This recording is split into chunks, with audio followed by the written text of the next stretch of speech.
What's up, guys? Welcome to Newswave. Now, there's a bunch of stuff to talk about today, but before I get into any of that, I want to give a quick shout out to our good friend at the bottom there who does a lot of the timestamps. R. Potter has opened now a subreddit for SpawnWave. So if you want to talk about any of the stuff that you're seeing here, kind of in a more organized fashion than just in the comments, or you want to expand a little bit on a video and talk to me or other people in the community that enjoy some of these videos, head on over to, it's reddit.com/r/SpawnWave, or you can just search for it. You'll see it there. Here's a quick shot of the Reddit page here. Head on over there, get subscribed and everything, and keep up to date on any of the news, because I would like people, if they want to post topics there and stuff. We can kind of talk about different things happening in video game news as well. And with that, guys, let's get started. So the first thing to talk about today is like the big news, the big thing that happened. And it's not even technically like anything that's factual or out there to the point where we know it's happening. It makes sense, and that is the Super Nintendo Mini. Now, of course, the NES Classic has now been discontinued. We've pretty much all started moving on from that, except for those who really want one, in which case we are now buying them from much higher resale prices than what they go for at retail at $60. Most people are now buying them for anywhere from $200 to $300. Well, Nintendo now, apparently, this is all according to an inside source who has contacted Eurogamer, Tom Phillips over there, who is reporting that Nintendo is well in development for the Super Nintendo Mini, which is pretty much going to be like the Nintendo Mini, except it's going to be all Super Nintendo stuff. So we'll have a bunch of Super Nintendo games on one system that looks probably like a very small Super Nintendo, if the Nintendo Classic tips us off at all as to what it's going to look like. Which, you know what, if they price it correctly, I think that was Nintendo's biggest fault with the NES Classic, is they did not price it high enough. It's pretty obvious at this point it would have sold for $100. I don't think that's a question even, since so many people are buying them for $200 to $300 at Christmas time. They could have got $100 and probably kept that product around and in retail stores at $99.99 without much issue. In fact, if the Super Nintendo Classic sells for anything less than that, I would be shocked. I think it's going to come to market and it'll be right around that $100 mark. And realistically, if they price even higher than that, as long as the games are good, they could probably get away with that as well. I think $100 is perfect though. So now the big question is, what games are going to go on it? And that's what everyone's asking. I asked you guys on Twitter, tons of games come back, because a lot of us who are old enough to remember the Super Nintendo have so many different games to pick from in our minds. Like, I would love to see Mega Man 7, all the Mega Man X's, obviously, because I was a big Mega Man X fan. X1, 2, 3, Mega Man 7. I don't really care as much about Mega Man Soccer. I would also love to see them take some games that never came out, say, in the United States, have them translated and bring them over as well. I'm almost positive that wouldn't happen. Like, I'd love to see Rock Band and Fort or Mega Man and Bass come over on the Super Nintendo Mini. I think I'm reaching a little bit there, considering they'll probably pull something like Final Fantasy III. They'll, of course, pull the Marios. Consider all the Marios already on there right away, because that's probably the first thing at the top of their list, all of their Nintendo licensed games.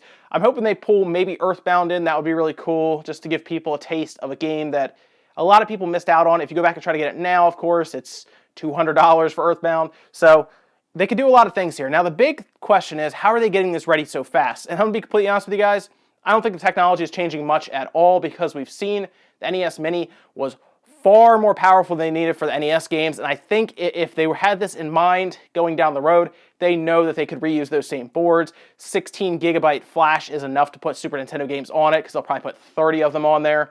The Mali 400 was plenty to power this thing, which is the GPU, and realistically, they're going to come to the table probably with a different printed shell, but probably with the same board. I bet you those ports on the front stay the same as well. They'll just design Super Nintendo controllers for it too, and that's how they're going to get it out of the factory so quick.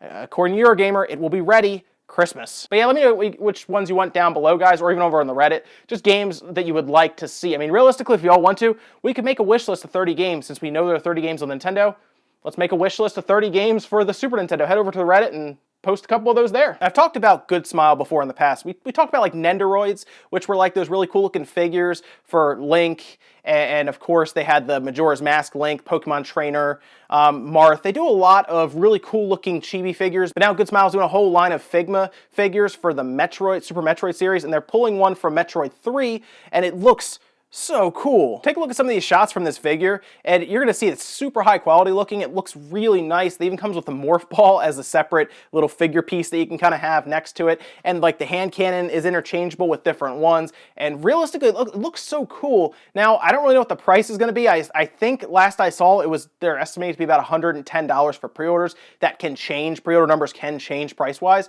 And they're looking to have it out later on this year. I think they were saying in the fall. There's still a lot of things that are not finalized for it in terms of pricing and when it's coming out, but it looks very cool. I do like these higher quality figures, ones that look really nice. This one just caught my eye because I thought it looked just so cool. So if you guys want to get it, I think they have them up on Amazon for pre-order. Again, pricing and availability may change though going forward. And this next bit of news is kind of sad for the employees that work for them, but of course, good old Crytek still having issues. Now, before we talked about how their Shanghai department was going to stay open, their offices there, and they were going to work more on VR, like developing their engine for use in VR, because that's actually a great place for it to be used. If you have it used in VR, where VR is still a very growing market right now that everyone's trying so hard to push forward, if you can kind of come to the table with a really good engine that works with great visuals, they'll probably get picked up by somebody and pay you big money. So they're working on that, but apparently, this is according to Daniel Ahmed on Twitter, who is an insider, kind of industry insider, and he does a lot of reporting on this stuff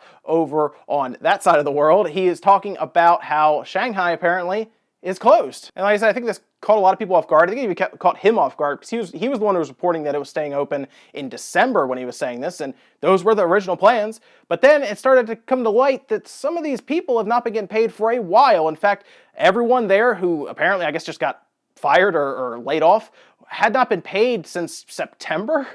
So that's got to be super demoralizing as an employee going to work, which I don't even know why I'd go to work if you're not getting paid unless you really love that position there or you love your job or just that place, I guess. But you're going to work, you're not getting paid, and you're probably still putting in long hours to help develop an engine that you really want to work and you want the place to stay around, but it gets to a point where you got to stop going to work and look for a new place to earn money if you're not earning money there.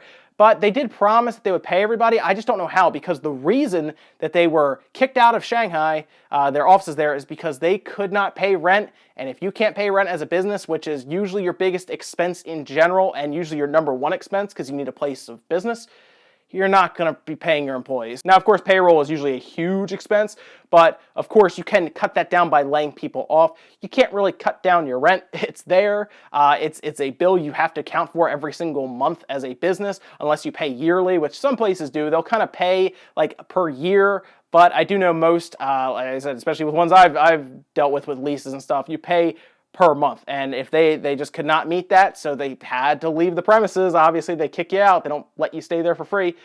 So it's a shame for these employers and employees. I hope the employees find new places to work. I hope the employers, Crytek, get their stuff together because this is getting really out of hand right now. Oh, and if you missed it, Starcraft is now free. You can go over and you can download the Starcraft Classic Edition on your computer. They have some patches out to kind of make it work with our everyday computers. And of course, this is how we were talking about Starcraft Remastered is coming out.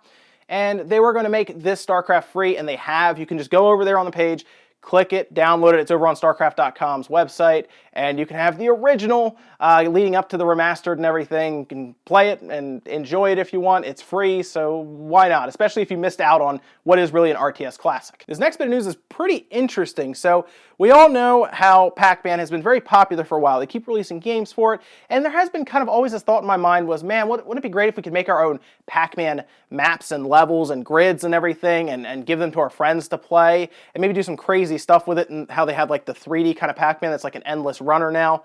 Wouldn't it be cool if you could design those? Well, it's a possibility now with Bandai Namco putting in a very interesting trademark that some people have caught. So in Europe, Bandai Namco has now filed for the trademark PacMan Maker, which sounds extremely similar to Mario Maker, right? There's a good chance they saw how well Mario did as a level editor with fans and everything, that why not do a PacMan Maker? I mean, realistically, you could do that with everything, like a Zelda Maker, a Metroid Maker, really anything that has like a map that you can kind of edit with tiles and sprites.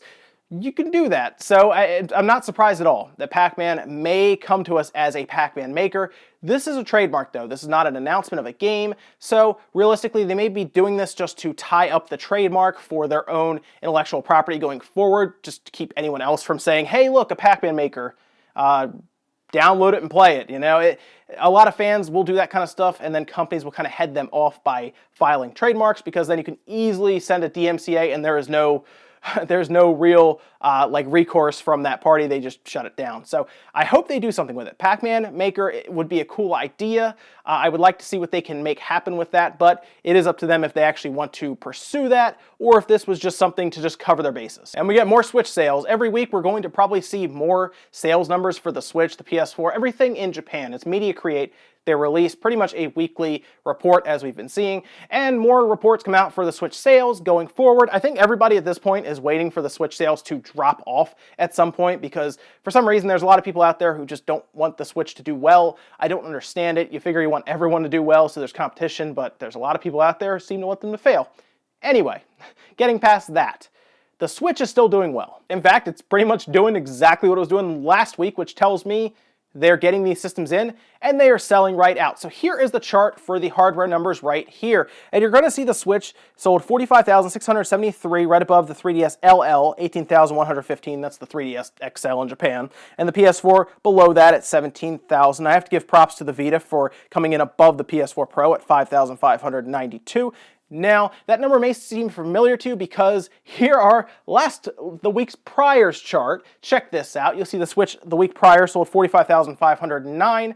So yes, as the Switches come in, they go right off the shelf. There is no real slowing down here with momentum for the Switch in Japan, as I would expect there not to be, considering a lot of the games like Dragon Quest will be going to it, and of its portable nature. Zelda continues to sell well, and of course, Mario Kart is coming, which will also push units in Japan. So I would not be worried about the Switch in terms of sales in Japan. I think there are other places like Europe where you may want to be worried about Switch sales. Of course, we'll see more in their quarterly report that is due out later this month, and we'll have a great time going over that, because we'll have exact numbers in regions and everything, and it'll be very interesting later on. I will, of course, keep you guys up to date on that as well. This next bit of news, I cannot believe I have to tell you guys this. I think most of you are smart enough to know this, but the fact that the FTC has to warn people about this, it is troubling, so I figure, you know what, I will just put this out here now. There are no Switch emulators out there currently, despite places saying they have them. And yes, the FTC had to warn people that there are no Switch emulators out there. Those are scam sites. They want to either take your information, take your email address, or install malicious code on your computer. No Switch emulators exist. Don't bother looking for them or downloading them as of now. Trust me, if there is one, you will hear it from me, because I will feature it here just so we can take a look at the progress made on something like that. We've talked about the Wii U emulator. We've talked about the PS3 emulator. We've even talked about hacking on the NES Classic. So if you see something pop up and I have not talked about it, it's not real. for the Switch emulation, I will say that. So I don't want anyone to get anything like virus related on their computer because of this. So don't even bother with them. They're just scamming you. They're trying to give you a virus or some keylogger or something. Stay safe. No Switch emulators are out there, guys. And our last bit of news comes from the game we talked about yesterday, actually. Vayne, the vampire RPG style game, got some screenshots from Famitsu, and it looks pretty good. So I was kind of talking about how, man, I hope they go with more of like an anime style look, nothing super realistic. Well, here's a couple of the screenshots, and man, they look exactly like what I was hoping for. Not like a cel shaded look, but a look that's a little more fantastical, because of course this is not going to be a very realistic game, so why would you do realistic models or anything? And it looks good. I wanted that Persona look. It's very similar to it, and if you really look at it, it looks kind of similar to Dragon Quest XI, right? Sort of. Well, that's because it's also running Unreal Engine 4. And this is really interesting if you think about this, right? Unreal Engine 4 is being used a lot right now if you look around at a lot of the games, more so than I remember. And I think at this point it's because Unreal Engine 4 is the universal engine across the three platforms, the Switch, the PS4, and the Xbox One, and even Steam. You can easily scale them between all of them, and I think that's why you're going to see Unreal Engine 4 used a lot. I think developers realize that the Switch will start to pick up as much momentum as the other consoles, probably more going forward, and just pick up Unreal Engine 4, and if you don't put it on the Switch right away, you can down the road with its scalability. Maybe saw Snake Pass, we'll see Dragon Quest XI eventually, and realistically at this point, I would be surprised if most companies don't adopt Unreal Engine 4 just to make things easy on them. I mean, at this point, the Switch is going to continue selling, it's going to continue doing well, And you're going to see, I have a feeling Vayne is going to the Switch, if nothing else, because it is like a Japanese style game like this, and it's using Unreal Engine 4. I would be more shocked, I'll say this, I'll be more shocked if it goes to the Xbox One and not the Switch. Okay, if it's PS4, Xbox One, I'd be more shocked. So I would say it'd probably be on the Switch. It'll definitely be on probably the PS4 as well, and more than likely Steam. And we'll see about Xbox One, because of course Xbox One does not get a lot of Japanese support, but we will see going forward. Either way, it looks great. There's a ton of screenshots out there right now, and today, the 20th, there should be some kind of announced trailer with hopefully platforms being announced as well. We'll see though, guys. I'll let you know about that as well. And that's it for Newswave today, guys. Make sure you comment, like, subscribe, all of that good stuff. Let me know what you think about anything we talked about today, whether it's the really cool Metroid Figma or the Super Nintendo Classic. I have a feeling a lot of people want to talk about this whole Super Nintendo Classic thing, which I have a feeling I'm going to open up. And it's going to be the same hardware as the Nintendo Classic, which is going to be pretty funny. Like I said, it's more than enough to play Super Nintendo games. It was enough to play 64 games, as we saw with a lot of the hackers doing what they did. Let me know what you think about Vayne. I think it's going to be really cool. Keep an eye out for any of the trailers today that pop up from them, because the 20th is the reveal date for this game. That's it for now, guys. Check out our subreddit. Like I said, it's reddit.com/r/spawnwave. I'll see you guys next time.